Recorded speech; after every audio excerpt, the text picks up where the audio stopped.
Saya akan memperlihatkan atau menyampaikan kepada guru memulai dari mana mengajar, kemudian berakhir di mana nantinya. Nah, slide selanjutnya, saya akan memperlihatkan atau menyampaikan kepada Ibu dan Bapak guru terkait bagaimana sih kriteria ajaran itu atau ATP. Nah, sebelum saya lanjut Ibu dan Bapak guru, di platform Merdeka Mengajar atau PMM, yang mana PMM ini adalah satu kesatuan dengan kurikulum Merdeka, di launching kemarin di salah satu episode Merdeka Belajar. PMM ini Bapak dan Ibu adalah memandu kita dalam hal memahami kurikulum Merdeka. Tentu Ibu dan Bapak guru ketika membuka PMM, maka Ibu dan Bapak guru akan melihat banyak sekali contoh di sana. Ada banyak sekali contoh-contoh alur tujuan pembelajaran yang Ibu dan Bapak guru bisa download.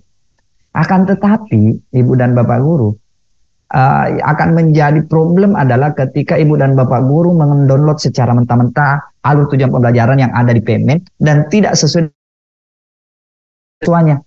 Sehingga apa yang terjadi? Nanti siswanya akan kewalahan memahami tujuan pembelajaran yang Ibu dan Bapak guru skenariokan. Kenapa? Karena tidak sesuai dengan karakteristiknya. Makanya alur tujuan pembelajaran kalau Ibu dan Bapak guru melihat PMM itu pasti akan setiap membuka satu alur tujuan pembelajaran beda lagi formatnya. Buka satu lagi beda lagi formatnya. Karena memang di kurikulum Merdeka ini kita tidak berbicara format Ibu dan Bapak ya. Kita hanya berbicara soal kriteria. Nah, ketika Ibu dan Bapak guru memenuhi seluruh kriteria yang ada di bawah ini, maka itu sudah satu alur tujuan pembelajaran. Apa itu yang pertama Ibu dan Bapak guru? Menggambarkan urutan pengembangan kompetensi yang harus dikuasai. Nah, Ibu dan Bapak guru, yang paling sering Ibu dan Bapak guru sebelumnya gunakan dalam hal menyusun tujuan pembelajaran apa biasanya? Biasanya mungkin Ibu dan Bapak guru menggunakan taksonomi Bloom ya. Atau mungkin yang lainnya ya. Tetapi saya yakin dan pasti Ibu dan Bapak guru sangat populer ketika saya menyebut taksonomi Bloom. C1, C2 dan seterusnya. Meskipun pada dasarnya banyak yang bisa kita pakai Ibu dan Bapak.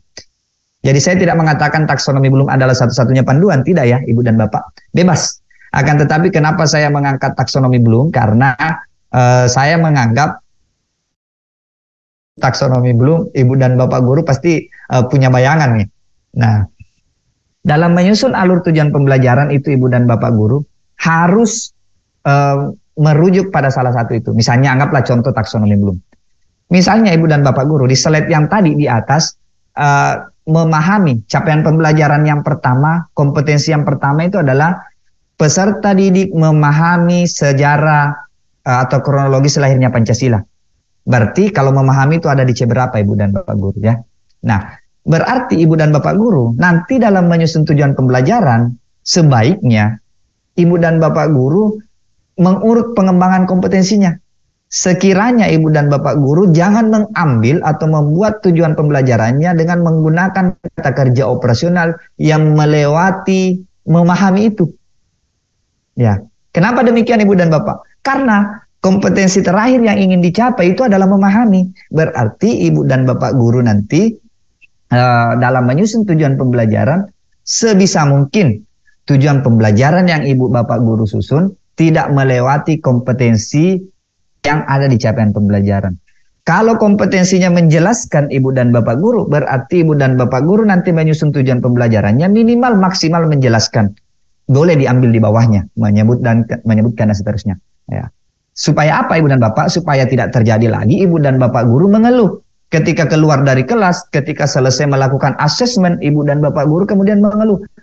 Di kelas ini saya sudah mengeluarkan seluruh jurus saya dalam mengajar, kok peserta didik tidak bisa tuntas-tuntas. Kok peserta didik tidak bisa memenuhi kriteria yang ingin saya tentukan? Iya, kenapa? Karena kompetensi yang Bapak Ibu susun itu melewati ambang batas yang diinginkan oleh karakteristik peserta didik Ibu dan Bapak guru. Nah, itu ya. Kemudian yang kedua, Ibu dan Bapak guru kriterianya adalah alur tujuan pembelajaran dalam satu fase itu menggambarkan cakupan dan tahapan pembelajaran yang linear. Jadi berkesinambungan Ibu dan Bapak. Nah, jadi Ibu dan Bapak guru dalam satu capaian pembelajaran itu pasti nanti akan melahirkan beberapa tujuan pembelajaran kan Ibu dan Bapak guru. Nah, Anggaplah ibu dan bapak guru, satu capaian pembelajaran ada 5 tujuan pembelajaran yang ibu bapak guru skenariokan. Nah, dari 5 ini urutan 1, 2, 3, 4, dan 5, tentu ibu dan bapak guru menyesuaikan lagi alurnya. Yang mana dulu diajarkan, kemana dulu, dan seterusnya. Anggaplah ini 5 ini adalah tujuan pembelajarannya ibu dan bapak guru. Setelah melihat ternyata jari tengah ini dulu yang harus diajarkan. Baru ke jari manis, baru ke jari kelingking, baru ke telunjuk, baru ke ibu jari. Jadi itulah urutannya, alur tujuan pembelajarannya. Berarti alur pertama adalah jari tengah, alur kedua adalah jari manis, alur ketiga adalah kelingking.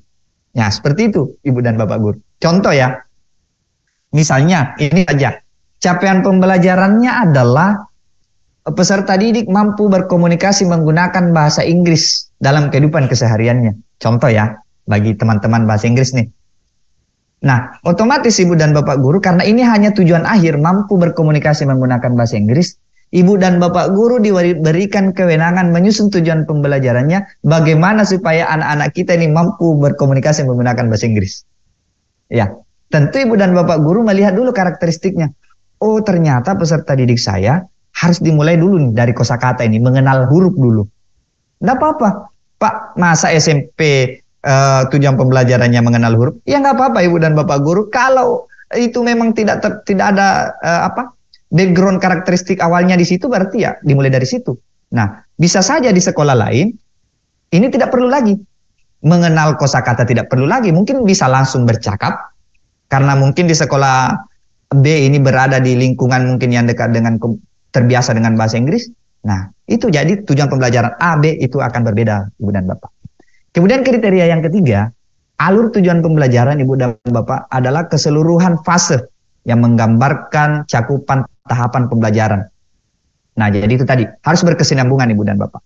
Jadi setiap materi itu harus berkesinambungan ibu dan bapak. Tadi di capaian pembelajaran itu ada elemen ibu dan bapak ya, yang mana elemennya itu setiap mata pelajaran berbeda-beda. Nanti ibu dan bapak bisa download capaian pembelajarannya kalau belum punya. Nah, nanti ada linknya saya sematkan. Nah, ibu dan bapak guru bisa download dan melihat, oh capaian pembelajaran saya ini, oh elemennya ada segini. Setiap elemen itu bapak dan ibu, itulah elemen yang ibu dan bapak harus lihat berapa elemennya, setiap elemen itu berapa capaian, apa saja isi capaian pembelajarannya yang harus dicapai dalam satu fase. Nah, seperti itu ibu dan bapak guru. Slide selanjutnya. Nah, komponen dalam menyusun alur tujuan pembelajaran. Next. Nah, ibu dan bapak guru, ketika ibu dan bapak membuka Google atau platform Merdeka Mengajar atau PMM mau mendownload contoh alur tujuan pembelajaran ya, tentu ibu dan bapak guru akan menemukan banyak sekali format yang berbeda-beda. Terus pertanyaannya, format yang mana yang benar? Jawabannya adalah semua format benar, asal memenuhi komponen yang ada yang tampil di layarnya ibu dan bapak guru. Yang pertama tentu identitas. Ya, menggambarkan siapa sih yang menyusun ini. Kalau ibu dan bapak guru di sekolahnya, misalnya guru bahasa Inggris atau guru bahasa Indonesia lebih dari 1, maka kalau di situ ada 3 guru mata pelajaran, maka ketiga-tiganya ini harus duduk bersama. Jadi menyusun alur tujuan pembelajaran bapak dan ibu itu tidak dikerjakan satu orang. Ya. Kecuali kalau gurunya memang hanya 1. Tapi kalau gurunya lebih dari 1 dalam setiap mata pelajaran, maka itu harus duduk bersama. Pak, saya kan belum ngajar, nanti di kelas ajar. Justru karena itu, supaya berkesinambungan. Jadi, ibu dan bapak harus itu berkumpul ya. Jadi misalnya satu mata pelajaran ada 3, mati ketiga-tiganya itu harus duduk bareng menyusun yang namanya alur pembelajarannya. Dimulai dari mana, kemudian akan dilanjutkan kemana, dan berakhir nanti di mana. Nah, kita kembali ke komponen penyusunan alur tujuan pembelajaran. Identity. Kemudian yang kedua, TP atau tujuan pembelajaran. Nah, ini yang saya maksud tadi, ibu dan bapak guru menyusun sendiri berdasarkan, anggaplah bapak ibu guru menggunakan panduan taksonomi Bloom ya, tapi bisa juga yang lain.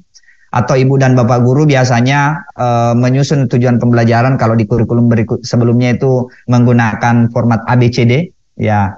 Apa itu ABCD ibu dan bapak guru ya.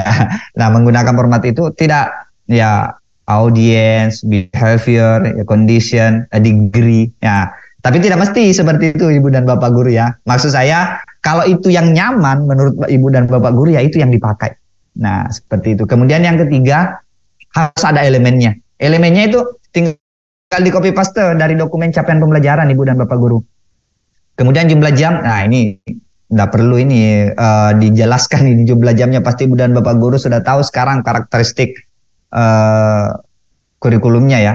Kemudian materi inti atau konten. Nah, itu adalah kontennya ibu dan bapak ya.